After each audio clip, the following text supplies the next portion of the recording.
Ni tuan-tuan, tolong share, tolong like, tolong subscribe. Kan pengundi UMNO jangan terpengaruh kempen tak keluar mengundi, Zahid. Pengundi UMNO pada hari pilihan raya kecil, Parlimen Pulai dan juga Simpang Jeram diharap tidak terjebak dengan kempen oleh pihak tidak bertanggungjawab supaya tidak mengeluar mengundi pada 9 September ini, kata Ahmad Zahid. Beliau yang juga timbalan Perdana Menteri berkata ahli UMNO dikenali sebagai pengundi putih perlu mengetepikan perbezaan parti yang terdapat dalam kerajaan perpaduan dan memberikan sokongan padu kepada calon kerajaan. Kita hendaklah mendukung mereka kerana kita harap mereka juga akan sokong kita di PRK Pelangai nanti, dan ini adalah langkah pertama kerjasama yang dilihat sebagai pelbagai parti untuk mendukung calon kita. Kita tentunya mendambakan kemenangan untuk terus kestabilan negeri Johor dan juga Putrajaya. Menarik juga tuan-tuan, ada satu kenyataan Mat Sabu, jangan bagi pelampau kuasai negara. Mat Sabu cerita ni tuan-tuan. Perpaduan yang dibina di negeri ini perlu terus kukuh agar sebarang bentuk ekstremisme yang boleh menjejaskan keharmonian antara kaum dan agama dapat dielakkan. Justru Presiden Muhammad Sabu berkata kemenangan wakil calon kerajaan perpaduan dalam dua pilihan raya pada September ini disifatkan sebagai penting. Tegas Muhammad yang juga Perdana Menteri Pertanian, ia juga bagi menyekat kemarahan puak pelampau agama dan kaum. Kemenangan calon wakil kerajaan ini penting kerana kita tidak mahu golongan pelampau kaum atau pelampau agama menguasai pentadbiran dan juga kerajaan negeri. Tuan-tuan, calon-calon yang bertanding tak boleh sebut, tapi saya sebutlah. Simple je lah. Tuan-tuan nak daerah tuan-tuan jadi pembangkang ke? Ini untuk siapa yang bertanding di Simpang Jeram dengan Pulai lah. Saya yakin Pulai insya-Allah boleh menang. Sekarang persoalan ni Simpang Jeram ni. Yang ni kawan saya dekat Simpang Jeram sendiri kata kat sini, walaupun kita cerita Terengganu yang semayang 2 imam, sembelihan tak halal, kat Simpang Pulai pun rupanya ada perangai macam ni. Bukan sekarang lah, mungkin sebelum ini. Sanggup ke? Masih sanggup ke nak jadikan negeri ataupun don tu don pembangkang? Oh, tak ada masalah. Tapi isu lah baru-baru ni kan. Dah jadi pembangkang, tiba-tiba dia minta derma dengan orang. Lepas tu mengharapkan bantuan. Oh, tolonglah kami. Rakyat pun, yang bestnya, don tu dah kalah. Tapi masih cari adon yang kalah. Lepas tu salahkan adon yang kalah tu tak boleh buat kerja. Kita macam jam, tuan-tuan. Jam? Apa hal? Apa hal tiba-tiba jadi macam tu? Pelik kita. Itu yang kita jadi satu kepelikan. Okey. Alright, satu kepelikan bagi kita. Dan bagi saya itu adalah pelampau. Nah, bila kita sebut pelampau agama ni, ada yang bertanya pada saya, pelampau agama ni, maksudnya pelampau agama, orang yang menggunakan agama secara melampau ni, boleh ke dia ambil tindakan? Boleh ke parti dia diharamkan? Okey, sebelum kita cerita parti diharamkan, kita ceritalah. Sebenarnya jawapannya boleh. Menurut Undang-Undang Akta Perlembagaan Seksyen 5, sebenarnya menteri mempunyai kuasa untuk mengharamkan satu-satu parti yang dianggap melampau. Seksyen 5 tuan-tuan, saya baca. Seksyen 5 Akta Pertubuhan. Kuasa menteri mengisytiharkan pertubuhan sebagai menyalahi undang-undang. Maka adalah sah di sisi undang-undang bagi menteri menurut budi bicara yang mutlak.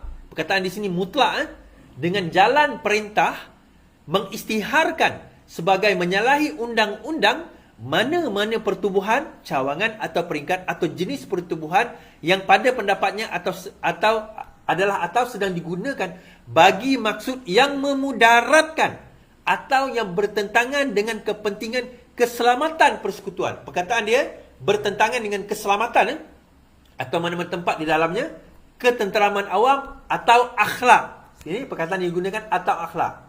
Okey. So saya kata dekat sini, menteri, iaitu Menteri KDN Saifuddin Nasution, mempunyai hak yang mutlak. Dia ada ultimate power untuk nak mengisytiharkan satu-satu parti yang di dalamnya ada ketenteraman awam atau akhlak dan menjadi ancaman kepada keselamatan persekutuan sebagai menyalahi undang-undang. Nah, persoalan dia, adakah parti ini atau parti PAS ini boleh dianggap sebagai menyalahi undang-undang? Adakah parti PAS ini dianggap sebagai menyalahi undang-undang? Kita tengok secara logiknya lah tuan-tuan. Now, dia sebut tadi 3 perkara. Bertentangan dengan kepentingan keselamatan persekutuan, ketenteraman awam atau akhlak. So 3 benda ni. Bertentangan dengan kepentingan keselamatan persekutuan atau ketenteraman awam atau akhlak. Nah, kalau kita tengok ketiga-tiga perkara ini, kita tengok akhlak dululah. Adakah parti PAS ni boleh dikirakan sebagai antara parti yang berkemungkinan, saya tak kata ya, berkemungkinan boleh menyalahi akhlak? Jawapan mudahnya ya. Parti mana yang paling banyak kalah saman, tuan-tuan? Itu baru cerita akhlak. Parti mana yang paling kuat menabur fitnah, tuan-tuan? Parti mana yang paling kuat menabur fitnah? Parti mana yang paling kuat, orang kata apa, berbohong dengan pengundi dia? Sanggup dia bohong dengan pengundi dia demi kerana nak dapat undi. Sanggup. Akhlak, itu yang pertama. Mengancam keselamatan awam. Baik. MAIS ada mengeluarkan satu kenyataan. Okey. MAIS ada keluarkan satu kenyataan. Saya baca. Right. MAIS nafi Hadi sebagai pengikut ajaran sesat. Okey. Majlis Agama Islam Selangor menafikan kenyataan seorang pemilik akaun Facebook yang mendakwa agensi agama itu mengisytiharkan Presiden PAS Tan Sri Abdul Hadi sebagai ajaran sesat. Setiausaha Ahmad Syahir Makhtar berkata kenyataan dibuat naik pada 1 September itu mempunyai unsur fitnah dan seterusnya menjatuhkan imej MAIS. MAIS mendapati kandungan dibuat naik di akaun sosial media itu adalah tidak benar dan mengandungi unsur fitnah yang boleh mencemarkan imej MAIS sebagai pihak berkuasa agama di negeri ini. Okey. Posting, itu ada lah, viral juga posting tu, mengatakan bahawa MAIS telah mengisytiharkan Hadi sebagai pengikut ajaran sesat. Posting tu bukan saya sebut, posting tersebut. So MAIS mengeluarkan kenyataan, MAIS tidak pernah mengeluarkan sebarang kenyataan ataupun sebarang fatwa yang mengatakan Hadi itu adalah pengikut ajaran sesat.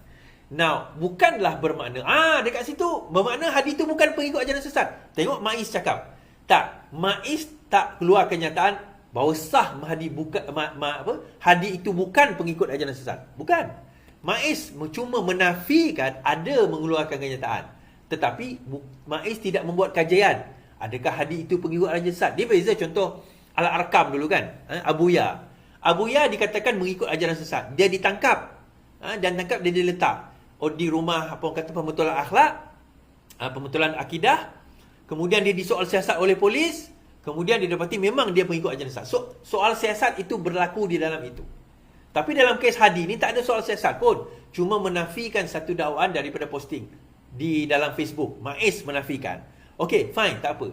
Jadi jangan guna, ada sebab ada orang guna. Tengok, MAIS pun kata, PAS ini bukan ajaran sesat. Hadi itu bukan ajaran sesat. MAIS pun tidak mengeluarkan kenyataan bahawa Hadi itu bukan pengikut ajaran sesat. Itu yang kita kena faham. Dia cuma menafikan kenyataan posting Facebook itu yang mengatakan bahawa Hadi pengikut ajaran sesat. So, kena faham benda tu. Nah, soalan dia, adakah Hadi ini pengikut ajaran sesat? Tak. Itu kita kena letak tu dulu.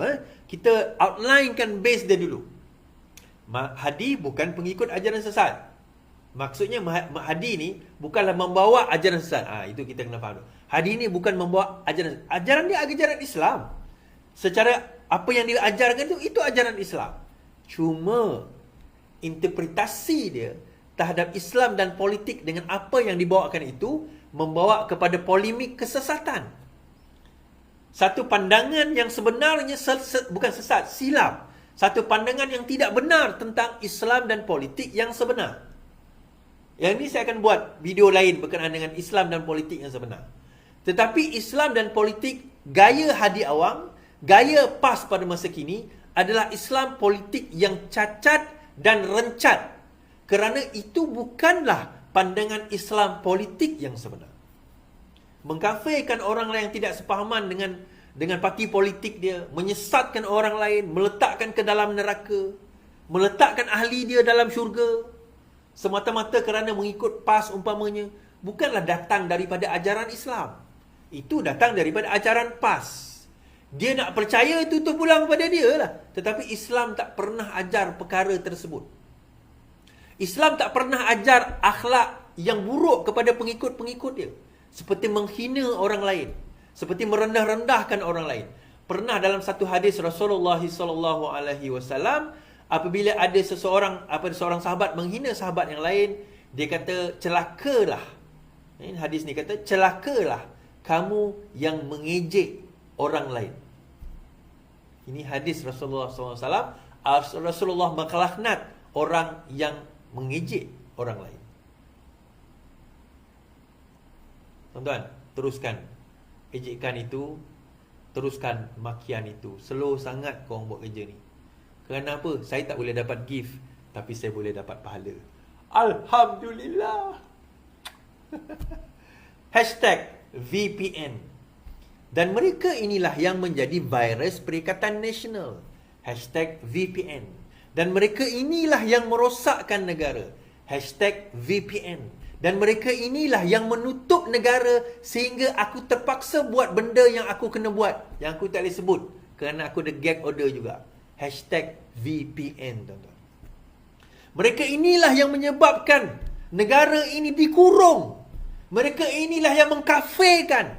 Mereka inilah yang mengatakan susuh galau sultan-sultan di Malaysia ini semuanya tak betul. Mereka inilah, tuan-tuan. Dan mereka inilah yang merosakkan pentadbiran dan perlembagaan negara kita. Kerana Hadi kata apa? Hadi kata nak menghapuskan pengampunan diraja. Royal Pardon tu nak dihapuskan. Mereka lah virus Perikatan Nasional. #VPN, tuan-tuan. Tolong tulis kat bawah #VPN. Terima kasih.